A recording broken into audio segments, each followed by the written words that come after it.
Hello to all the viewers. आज हम लोग देखेंगे वेपर कंप्रेशन रेफ्रिजरेशन सिस्टम। इससे पहले हम लोग कार्नोट रेफ्रिजरेशन सिस्टम का कंप्लीट लेक्चर देख चुके हैं। तो यहाँ पे हम लोग क्योंकि कार्नोट रेफ्रिजरेशन साइकिल में थोड़े बहुत से लिमिटेशंस थे, कुछ कमियाँ पाई गई थी, इसीलिए उस रेफ्रिजरेशन सिस्टम को एक आइडियल मान के हम लोग बाकी के रेफ्रिजरेशन सिस्टम्स के बारे में डिटेल में पढ़ेंगे।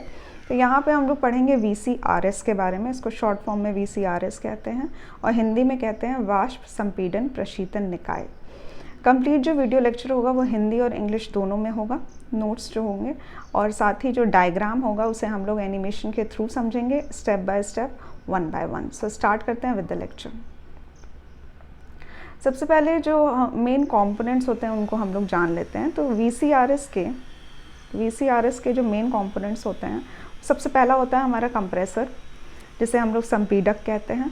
फिर आता है हमारा कंडेंसर, जिसे हम लोग संघनित्र कहते हैं, संघनित्र होगा यहाँ पे। और उसके बाद आता है हमारा एक्सपैंडर या फिर थ्रॉटल वाल्व। तो दो अलग अलग चीज़ें हैं, दो अलग अलग डिवाइस हैं, या तो टरबाइन आप लगा लीजिए या फिर एक थ्रॉटल वाल्व लगा लीजिए। जो भी कंपोनेंट्स होते हैं दोनों का काम सेम होता है। दोनों का काम ये होता है कि हमारा जो टरबाइन होता है वो कुछ इस प्रकार से बना रहता है और यहाँ पे हमारा लिक्विड एंटर करता है, रेफ्रिजरेंट, और इसके बाद यहाँ से एग्ज़िट होती है। तो यहाँ पे आप देख सकते हैं कि प्रेशर जो होता है उसको कम किया जाता है।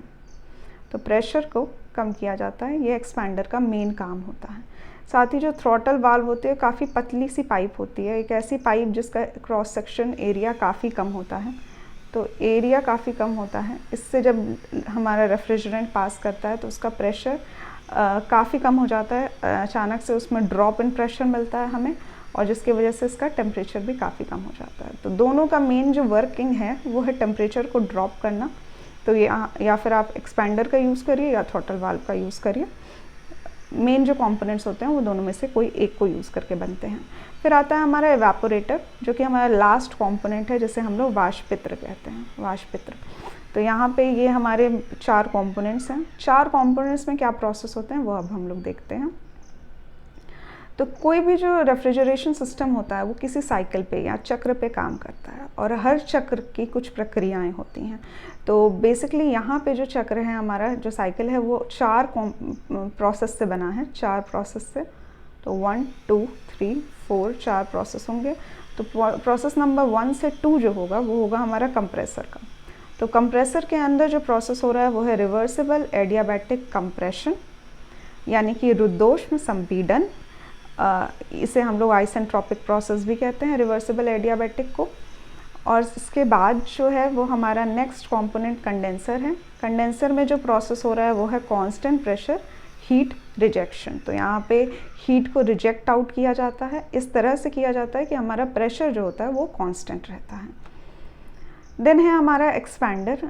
एक्सपैंडर में जो प्रोसेस होगा वो है रिवर्सिबल एडियाबैटिक एक्सपेंशन या फिर आइसेंट्रोपिक एक्सपेंशन। इसको हम लोग कहते हैं रुद्धोष्म प्रसारण।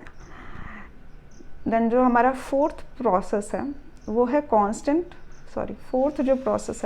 है हमारा constant pressure heat absorption in cold chamber. तो जो भी हमारा रूम है या कोल्ड चेम्बर है या जो एरिया है जिसे हमें ठंडा करना है, उसकी हीट जो है वो हम एब्जॉर्ब कर लेंगे ताकि वो ठंडा हो जाए।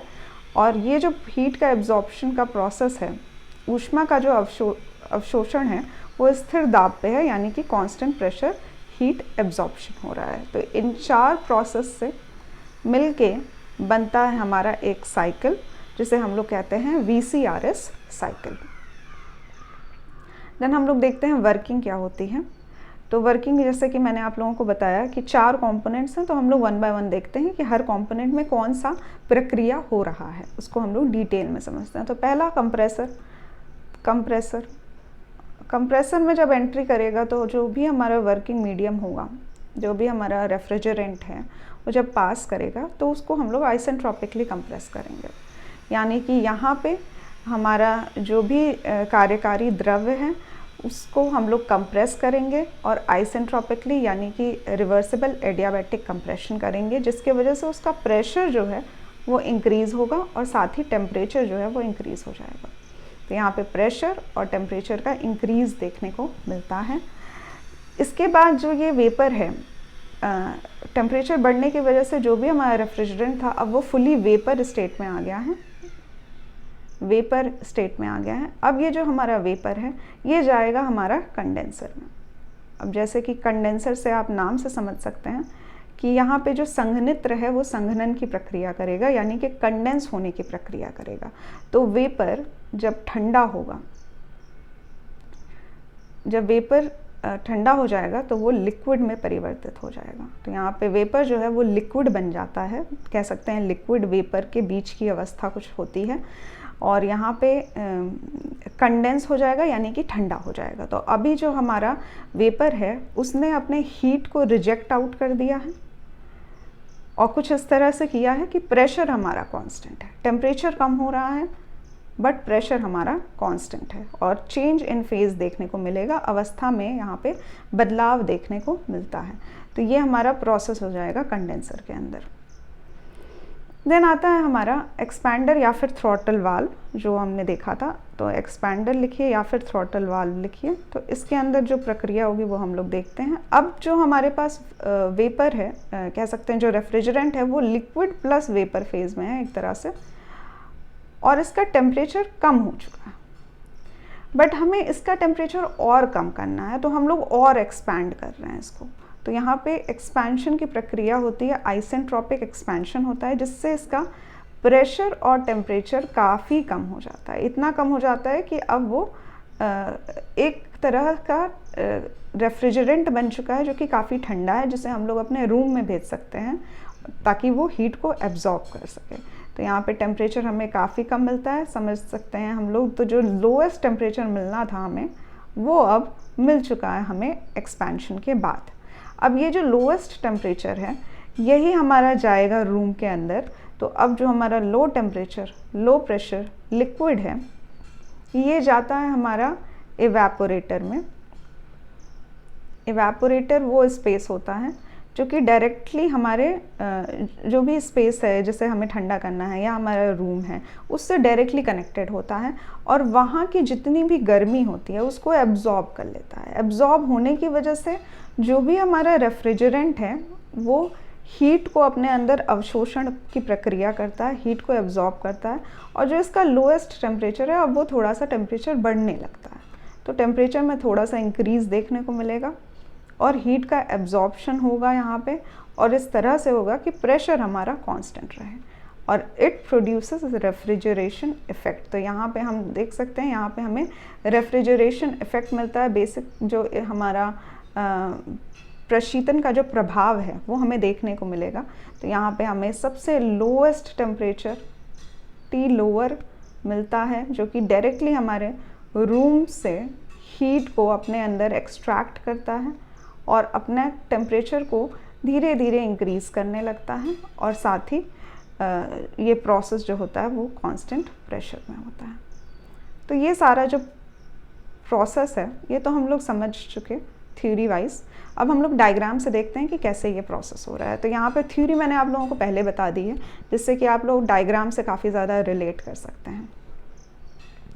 तो सबसे पहले हम लोग देखेंगे डायग्राम ऑफ VCRS। तो यहाँ पे है हमारा पिस्टन और जो सिलेंडर होता है उसका अरेंजमेंट कह सकते हैं। तो पिस्टन सिलेंडर का अरेंजमेंट है, इससे मिलके बना है हमारा कंप्रेसर। कंप्रेसर को चलाने के लिए हम लोग वर्क का इनपुट देते हैं, जिसकी वजह से पिस्टन मूव करता है और हमारा जो सिलेंडर है उसके अंदर मूव करके ये जो भी रेफ्रिजरेंट इसके अंदर भरा हुआ है उसको ये कंप्रेस करता है। देन जो भी हमारा वेपर है, अब जब कंप्रेस हो गया है तो इसका टेम्परेचर और प्रेशर दोनों बढ़ चुका है। तो वेपर जो है वो अब हमारा जा रहा है कंडेंसर में। यहाँ पे ये कंडेंसर कुछ इस तरह से बना हुआ है। तो देख सकते हैं हम लोग कि वेपर अब ड्रॉप वाइज, ड्रॉप की तरह, बूंदों के तरह नीचे इकट्ठा हो रहा है, पानी बन जा रहा है। तो यहाँ पे अवस्था जो होती है वो लिक्विड और वेपर के बीच की बन जाती है, और ये हमारा कंडेंसर कहलाता है। यहाँ पे क्योंकि ऊष्मा का परित्याग हुआ है और जो हीट का रिजेक्शन हुआ है वो एटमॉस्फेयर में हुआ है, तो यहाँ पे हीट जो है वो रिमूव होती हुई देख सकते हैं आप लोग। यहाँ पर हीट रिमूव हो गई है।